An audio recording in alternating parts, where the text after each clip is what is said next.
Mr. Speaker, the President of the Republic of Korea.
Members of Congress, I have the high privilege and distinct honor to present to you His Excellency Yoon Suk-yeol, President of the Republic of Korea.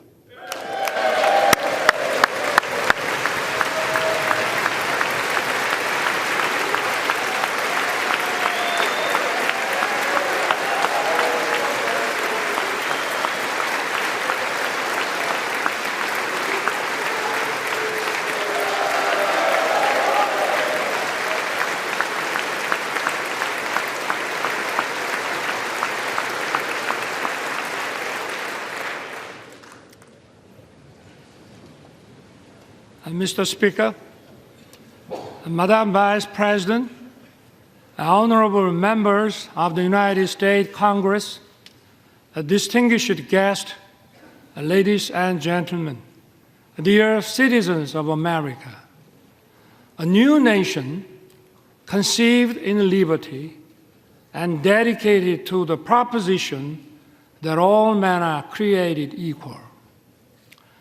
I stand before that nation with a conviction of freedom, belief in the alliance, and the resolve to open a new future.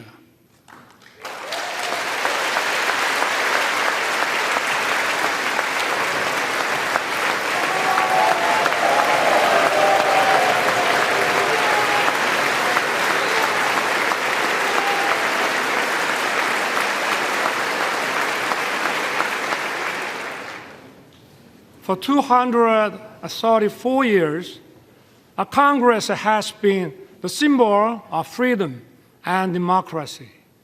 This chamber embodies the spirit of Constitution. I'm honored to address the members of Congress and the people of the United States. Thank you, both Democrats and Republicans, for passing the resolution marking the 17th anniversary of the Alliance. Your support has dignified my visit. I know that no matter where you sit, you stand with Korea.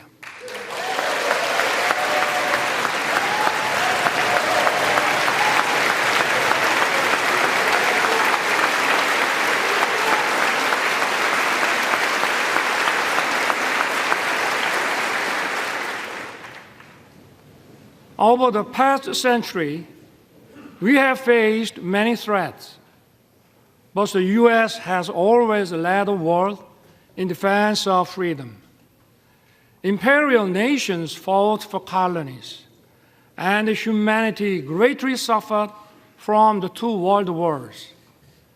America righteously stepped in to defend freedom, but it was not without cost.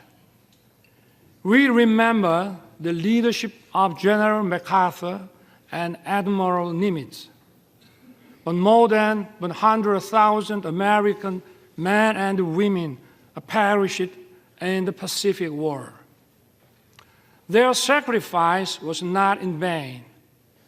The U.S. leadership established the New World Order based on free trade. It brought peace and prosperity throughout the world.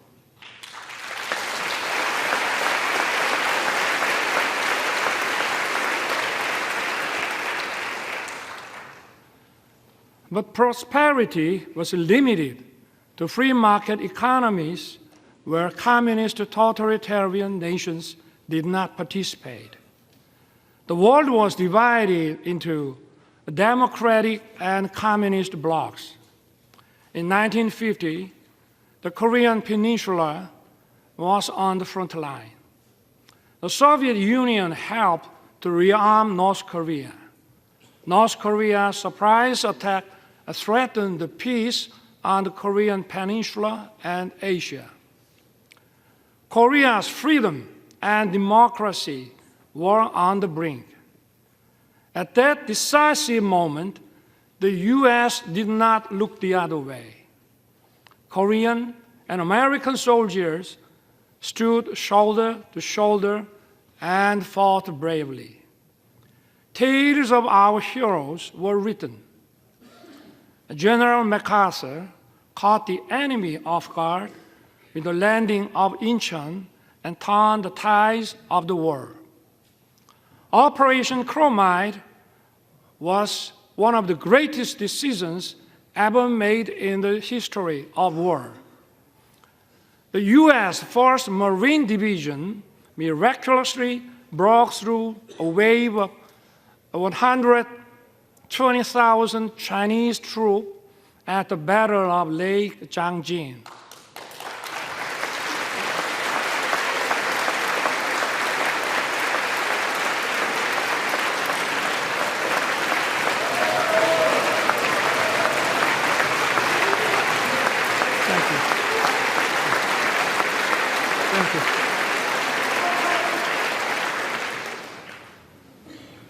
Sons and daughters of America sacrificed their lives to defend a country they never knew and the people they never met.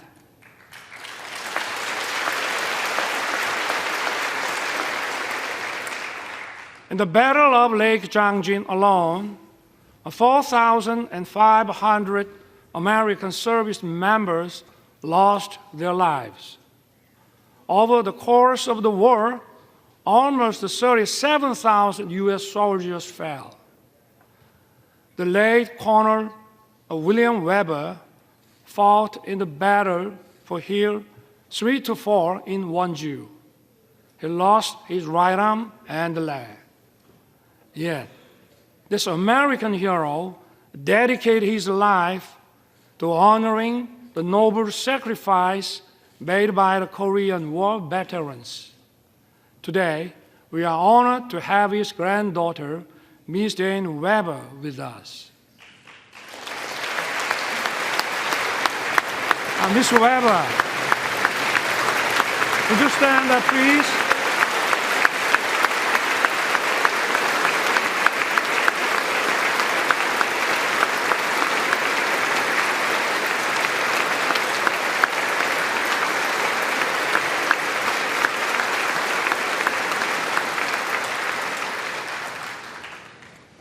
On behalf of the Korean people, I would like to thank you deeply. We salute his noble service and sacrifice. Thank you, Dane. Some of Korean war heroes are your family and friends. The late John Conyers Jr., Sam Johnson, and Howard Coble were veteran congressmen who promoted freedom and democracy.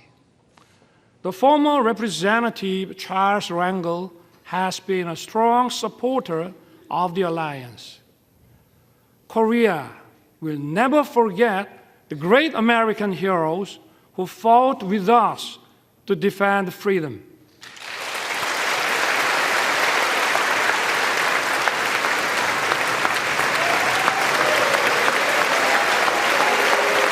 Thank you. Thank you.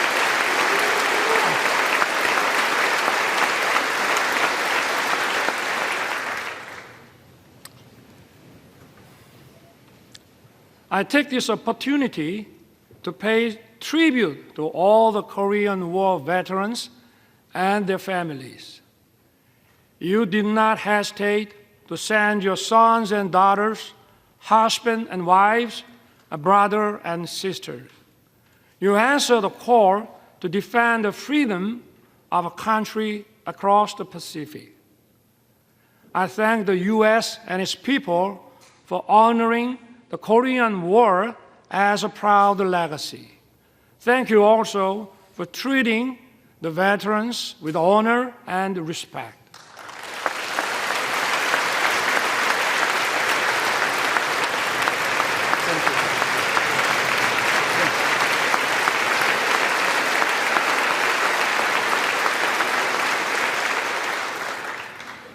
The war ended after 3 years of intense battle. Our two nations signed the Mutual Defense Treaty and opened a new era of the alliance. Ever since, the Korean people rose from the ruins of war to build a thriving nation. And at every step, America has stood together with Korea. We have many reasons to celebrate our platinum anniversary. We had no guarantees of success when it started. But today, our alliance is stronger than ever, more prosperous together, and more connected like no other. Indeed, it has been the linchpin safeguarding our freedom, peace, and prosperity.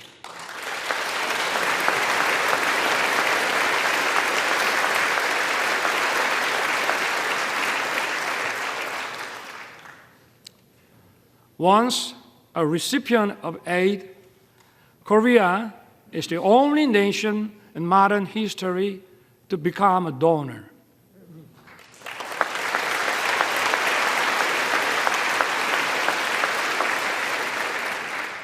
This itself demonstrates the success of our alliance. Let me talk about the history of our alliance.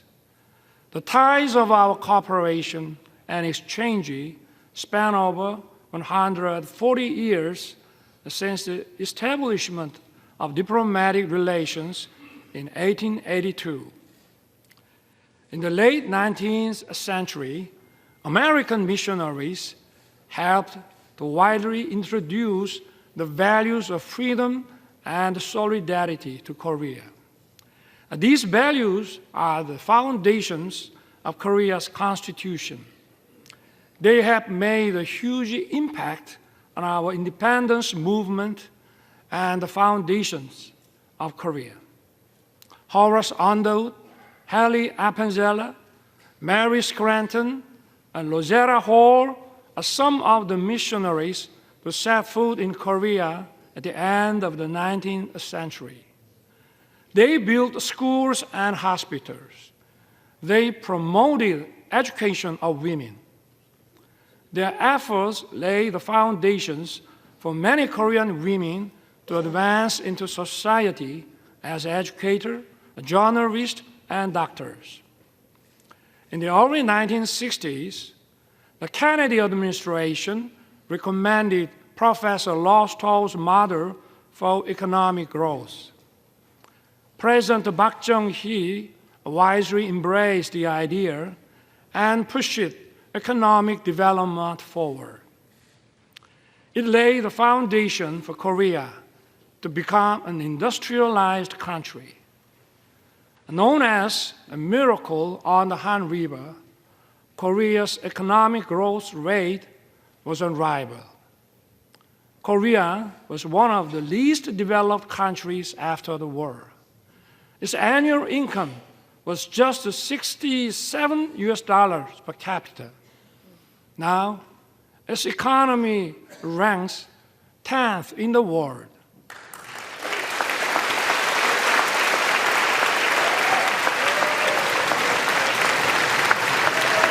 Thank you. Thank you.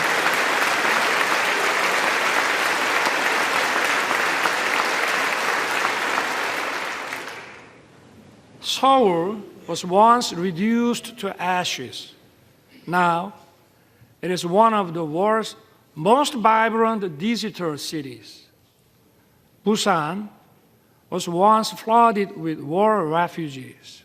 Now, it is the world's second largest port city in terms of transshipment volume. It is also bidding to host the World Expo 2030. Korea is winning the hearts of global citizens. It is dynamic, freedom is thriving, and democracy is robust.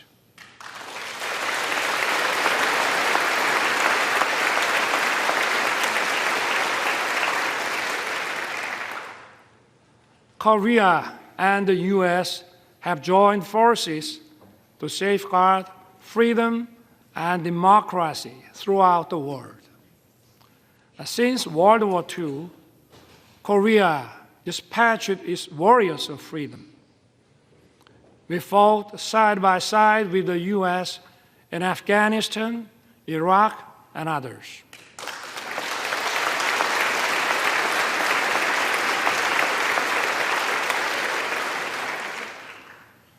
For over 70 years in the history of the alliance, we worked together in military and security sectors. We also expanded our cooperation in the economic field. Our relationship has evolved from one of unilateral assistance to a partnership that is mutually beneficial. The KORUS FTA was approved with the full support of the U.S. Congress in 2011. Since then, our bilateral trade has increased by 68%. Korea's companies' investment in America has tripled. The U.S. companies' investment in Korea has nearly doubled. Korean companies are contributing to vitalize the U.S. economy. They are producing EV batteries, semiconductors, cars, and other products here in America. And more importantly, they are creating decent, well-paying jobs.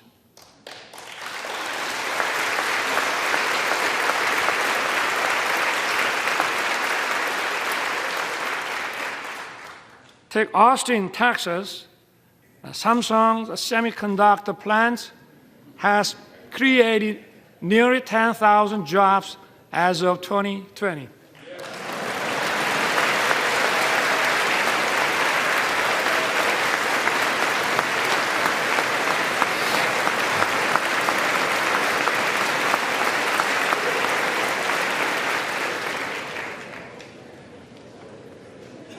Take Bryan County, Georgia.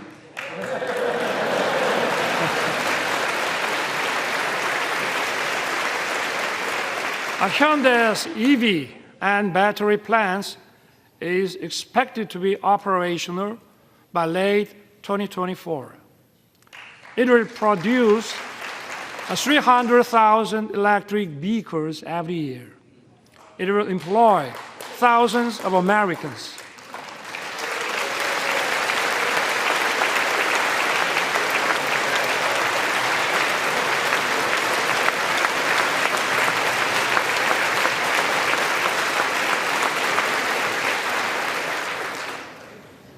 And take Bay City in Michigan. It is a home to SK Chiltern CSS, where President Biden visited. It is an example of Korean and American companies merging to achieve even greater growth.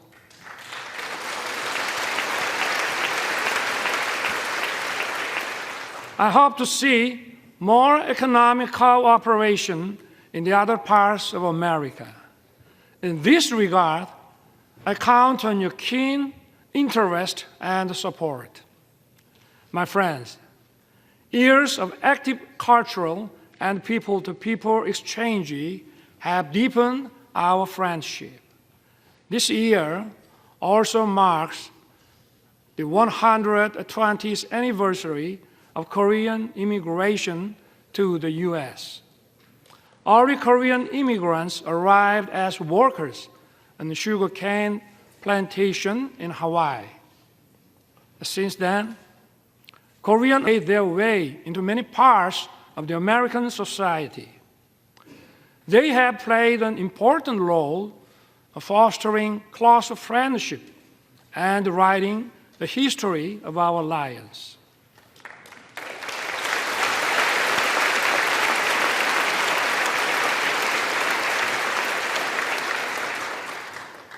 Representatives Young Kim, Andy Kim, Michelle Steele, and Marilyn Strickland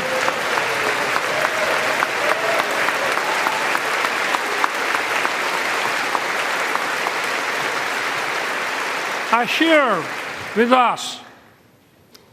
They are a testament to the alliance spanning generations. That's true for each party. It is a relief that you are evenly praised across the aisle.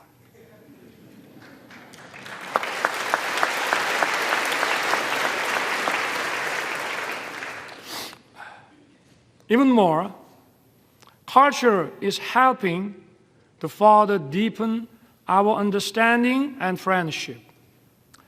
Nationality and language differences are no longer barriers. Korean movies, Parasite and Minari, have won Oscars. Hallyu film, Top Gun, and The Avengers are loved by Koreans.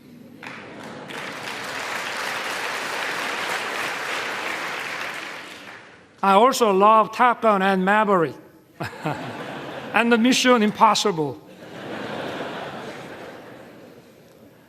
And even if you didn't know my name, you may know BTS and Blackpink.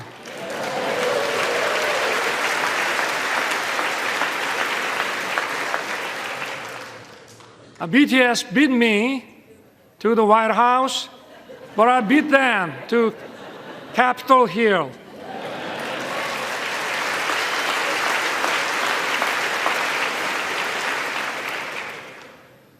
Korean and American singers reaching high places in each other's music charts is no longer a surprise. The U.S. create global platforms like Netflix. Korea has produced a popular series such as Squid Game.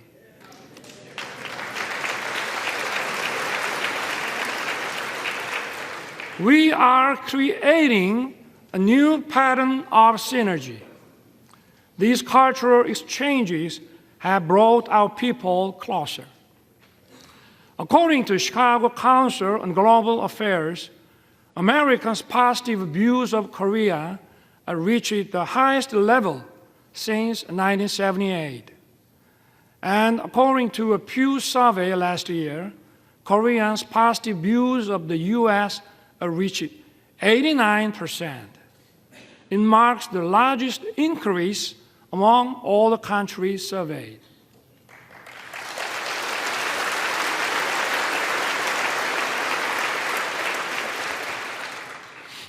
Korea and the U.S. agreed to set up an assistance program for our students. It will help them to study and find jobs actively in each other's country.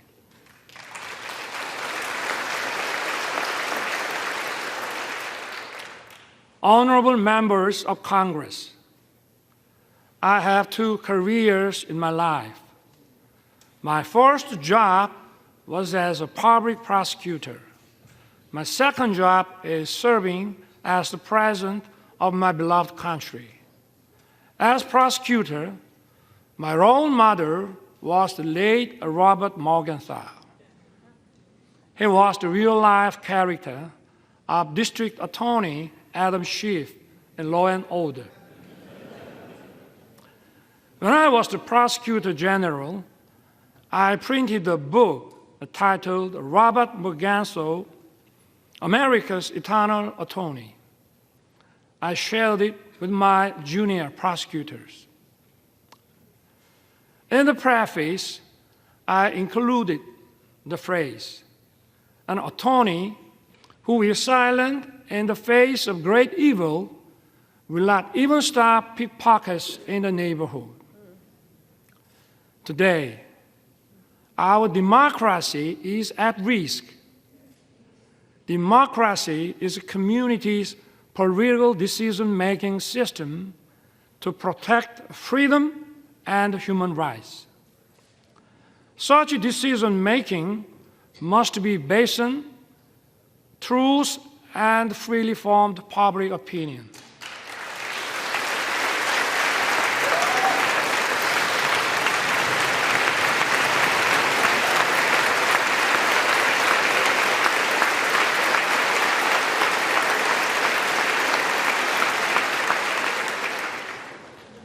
But today, in many parts of the world, false propaganda and disinformation are distorting the truth and the public opinion.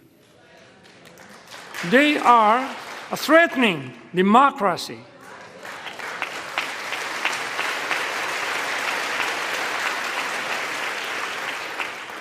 The rule of law allows the freedoms of everyone to coexist.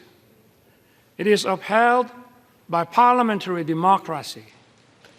False propaganda and disinformation corrupt intellectualism. They threaten democracy and the rule of law.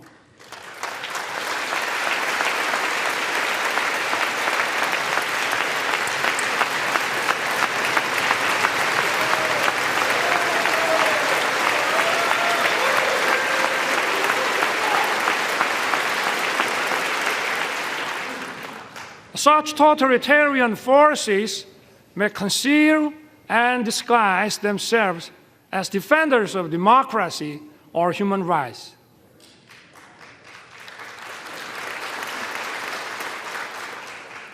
But in reality, they deny freedom and democracy. We must not be fooled by such deception and disguises.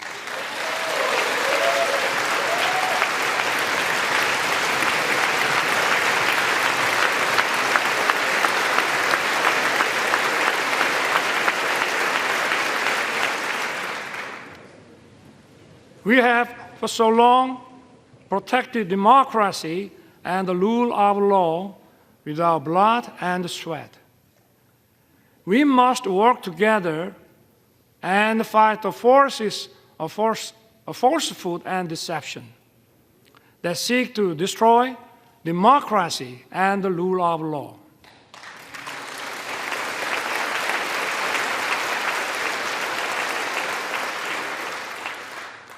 Those who cherish freedom also respect the freedom of others.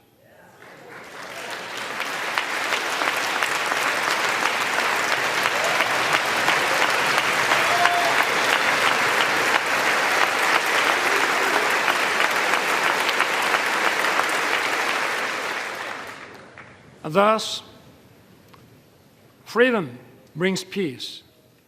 Peace, in turn, safeguards freedom. Freedom and peace are sources of creativity and innovation.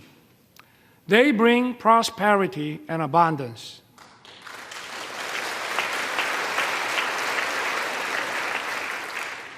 Our alliance was forged 70 years ago to defend Korea's freedom.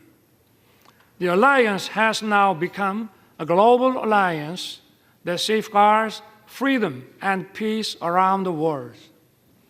Korea will fulfill the responsibilities. It will play its part that matches its economic capacity.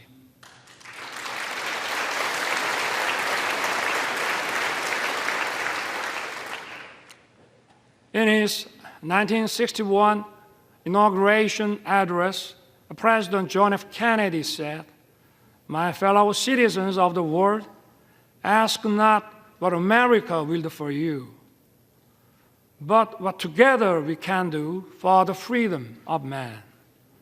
Korea will stand in solidarity with the international community. We will do what it can for the freedom of humanity."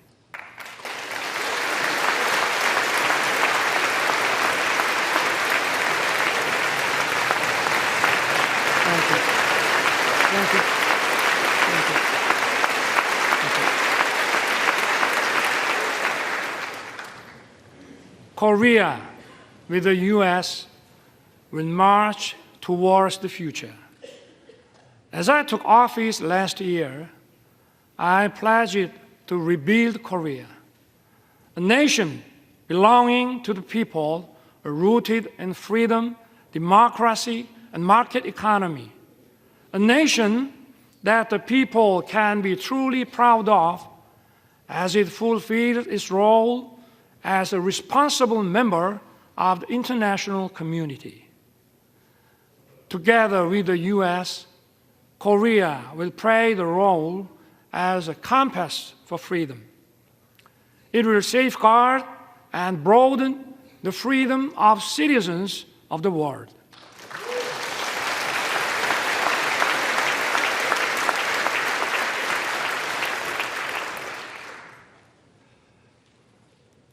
But even as we walked in unison for freedom for 70 years, there is one regime determined to pursue a wrong path. That is North Korea. The difference is stark between Seoul, that chose freedom and democracy, and Pyongyang, that chose dictatorship and communism. North Korea has abandoned freedom and prosperity and dismissed peace. North Korea's nuclear program and missile provocations pose a serious threat to the peace on the Korean peninsula and beyond. To deter its reckless behavior, the alliance must stand united with determination. As President Reagan once said, "There is a price we will not pay. There is a point beyond which they must not advance." We must make his words clear to North Korea.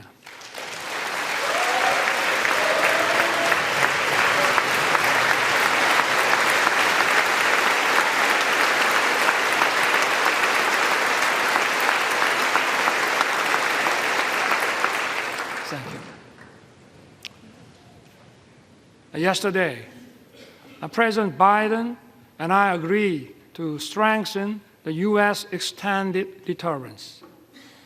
Along with close Korea-U.S. coordination, we need to speed up Korea, U.S., Japan trilateral security cooperation to counter increasing North Korean nuclear threat.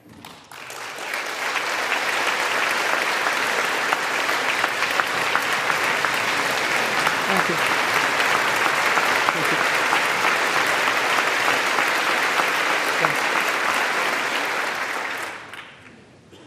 My government will respond firmly to provocations, but at the same time, we will keep the door open for dialogue on North Korea's denuclearization. Last year, I proposed the audacious initiative. It will significantly improve North Korea's economy and livelihood. All Pyongyang has to do is to stop its nuclear program and begin a substantive denuclearization process. I once again urge North Korea to cease its provocations and take the right path. Korea, with the U.S., will continue to work for North Korea's denuclearization.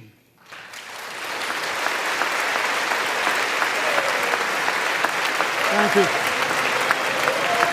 Thank you. Thank you.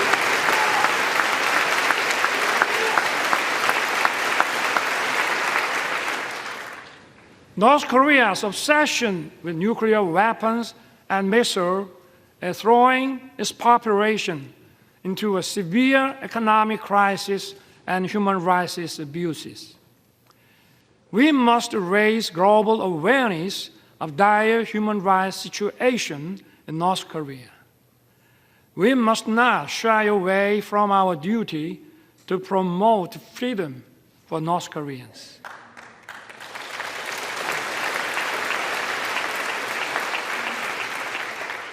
Last month, my government published a report on North Korean human rights.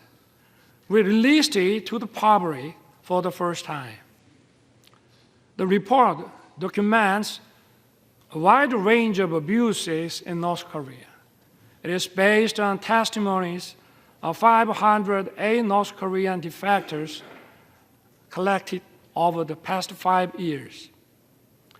It records many cases of serious violations of international norms, such as the Universal Declaration of Human Rights and other human rights agreements. Unspeakable and horrendous incidents took place. Men and women being shot and killed for violating COVID-19 prevention measures. Some being publicly executed for watching and sharing South Korean shows. And people being shot in public for possessing the Bible and having faith. We need to raise awareness. We must inform the world of the gravity of North Korea's human rights violations. I ask for your help in improving North Korea's green condition.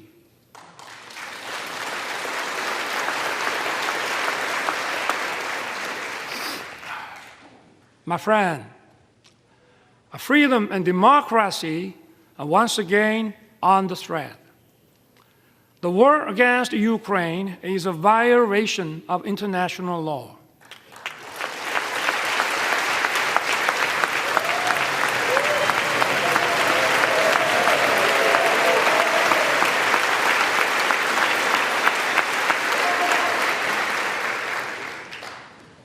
It is an attempt to unilaterally change the status quo with force. Korea strongly condemns the unprovoked armed attack against Ukraine.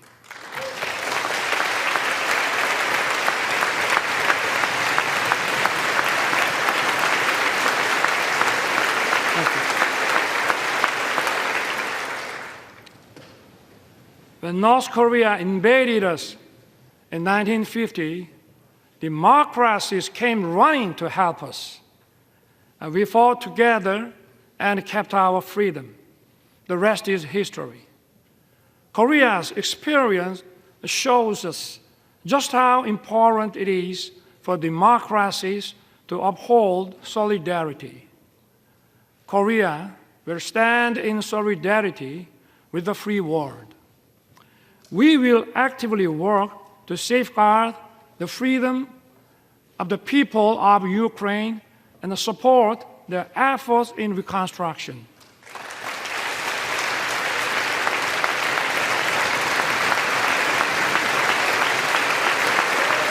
Thank you.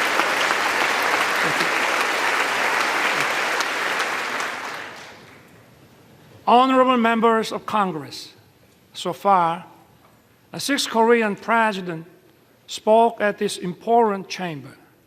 The first Korean president, Dr. Lee Sung-man, delivered his speech in 1954.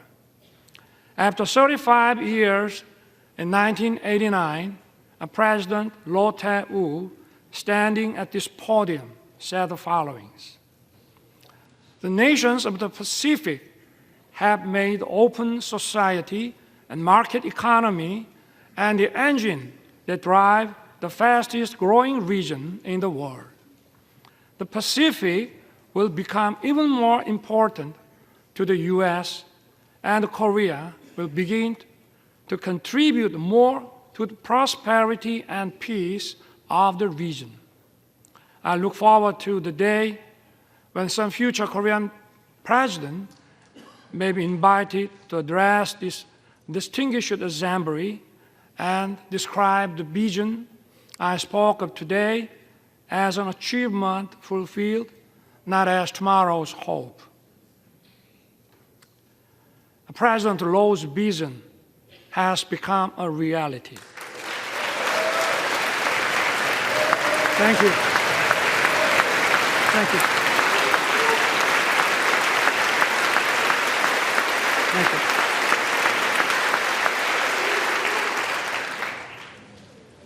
We are currently living in the Indo-Pacific era.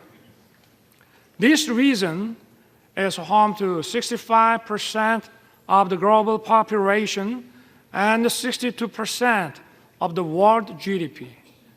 It accounts for a half of global maritime transportation. Last year, Korea announced its first comprehensive Indo-Pacific strategy. Korea is committed to fostering a free, a peaceful, and prosperous Indo-Pacific based on inclusiveness, trust, and reciprocity. We will strengthen the rule-based order in the Indo-Pacific. We will take a comprehensive and multi-layered approach in expanding cooperation with key partners.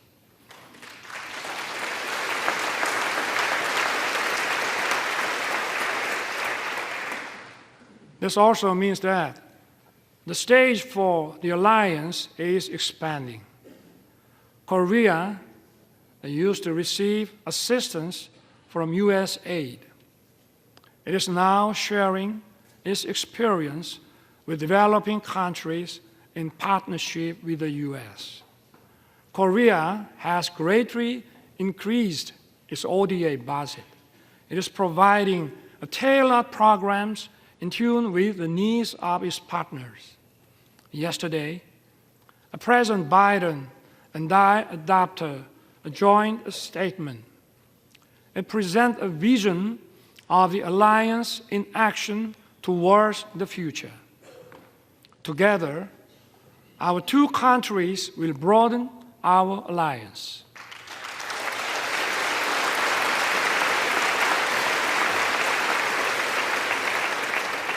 Together, we will lead in innovation beyond the security and foreign policy. We will work closely on artificial intelligence, quantum technology, bioscience, and Open RAN.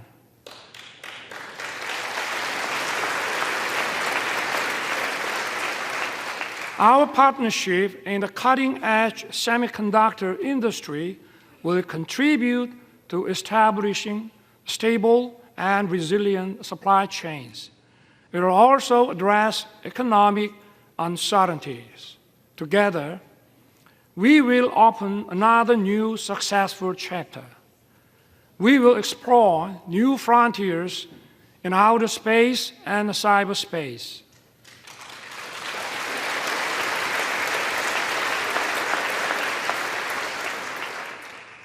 Korea and the US are the world's top technological powers leading innovation and creativity. Together, we will create a great synergy.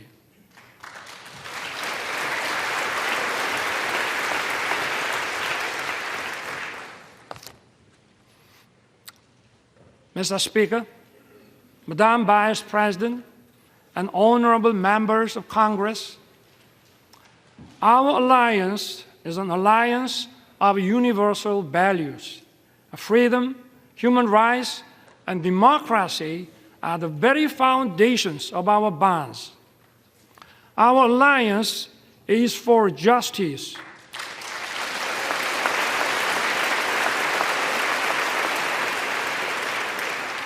Our alliance is for peace.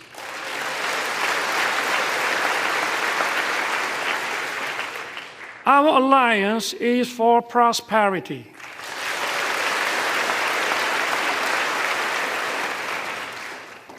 Together, our alliance will continue to move towards the future. We will build the world of tomorrow that opens endless opportunities for our future generations.